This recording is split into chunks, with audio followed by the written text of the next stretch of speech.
Hi, I'm Eric Nino, and I'll be talking about work I did with my supervisor, Michael Bonner, on how manifold dimensionality scales with the performance of deep learning models for biological vision. CNNs accurately explain activity across visual cortex, and the representations of these CNNs and neural systems in general can be understood through their geometric properties. One of the most important of these properties is latent dimensionality.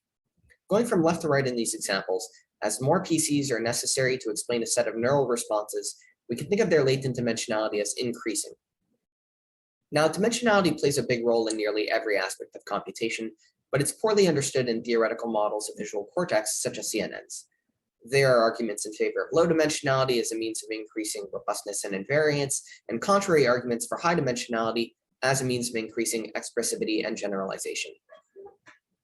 In this work, we address the question directly by looking at how the dimensionality of CNNs relates to their performance in explaining activity in visual cortex. And we found a robust trend in which higher dimensional models performed better. But before I show any results, let's build some intuition about what we should expect to see. Imagine starting out with a model that only represents a single latent dimension, such as object size, and then gradually adding more dimensions. Not all of these dimensions will be represented in visual cortex. The brain is invariant to a lot of visual features that aren't ecologically relevant. However, even simply by chance, some model dimensions will overlap with neural dimensions, and the probability of these overlaps increases the more dimensions the model has. Here I'm depicting overlapping dimensions in red.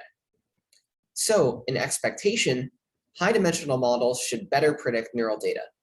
These are results from a simulation we constructed, with model dimensionality on the x-axis and encoding performance on the y-axis, where encoding performance just signifies how well a model is able to predict neural data.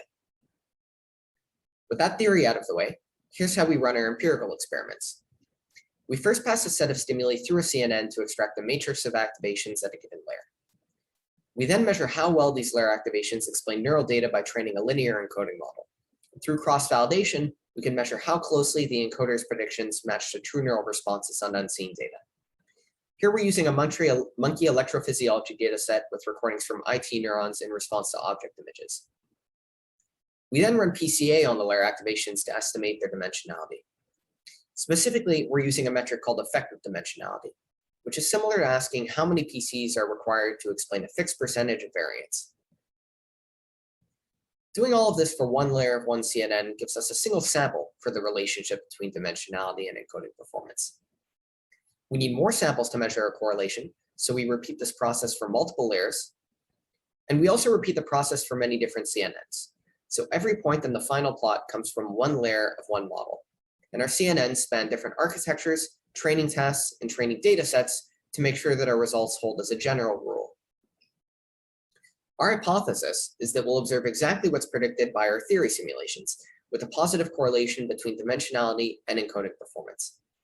It's important to note, however, that this isn't a predetermined outcome.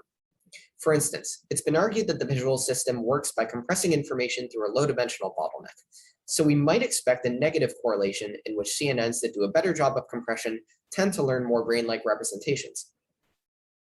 Finally, dimensionality might only play a minor role relative to other factors like the training task and dataset, in which case we might expect to observe a weak correlation or none at all.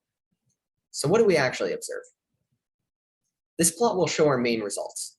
The x-axis indicates the dimensionality of a CNN layer, while the y-axis shows that layer's encoding performance.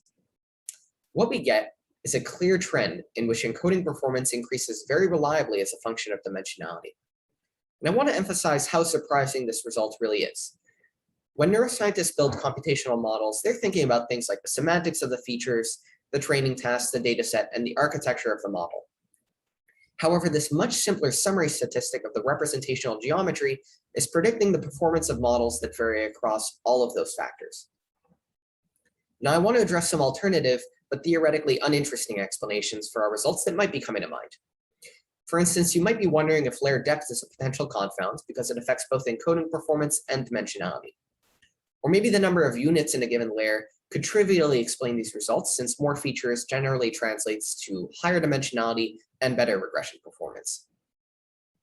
However, because we had a large number of different CNNs with the same underlying architecture, we were able to control for both of these confounds by looking at our results within individual layers, where we still saw strong correlations. Another potential concern is in regards to overfitting. Intuitively, if the regressors in a linear model are very high dimensional, they might overfit the training data. We can rule this out though, because we're looking at encoding performance on unseen data through cross-validation. One more thing that I want to discuss about these results is the presence of outliers and what they might mean.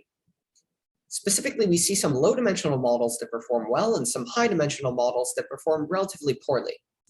Also, just in general, even though there's a tight correlation between dimensionality and encoding performance, there's still a lot of unexplained variance.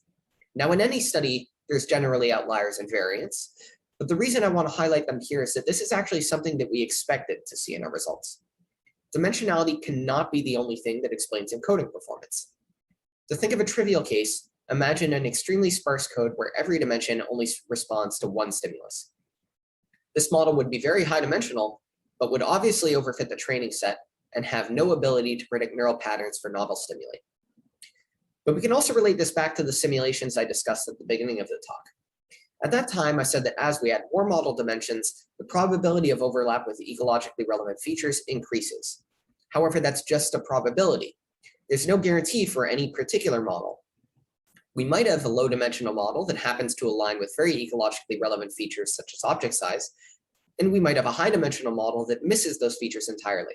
Maybe the dimensions are instead sensitive to the kinds of features that vary in adversarial examples. Again, the presence of these outliers is not a problem for our theory. Our theory actually predicts that they will show up.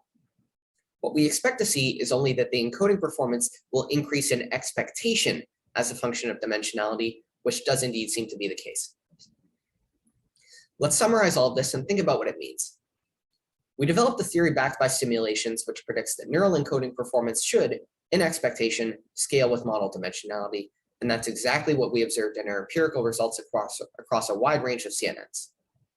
These results may have big implications for the field.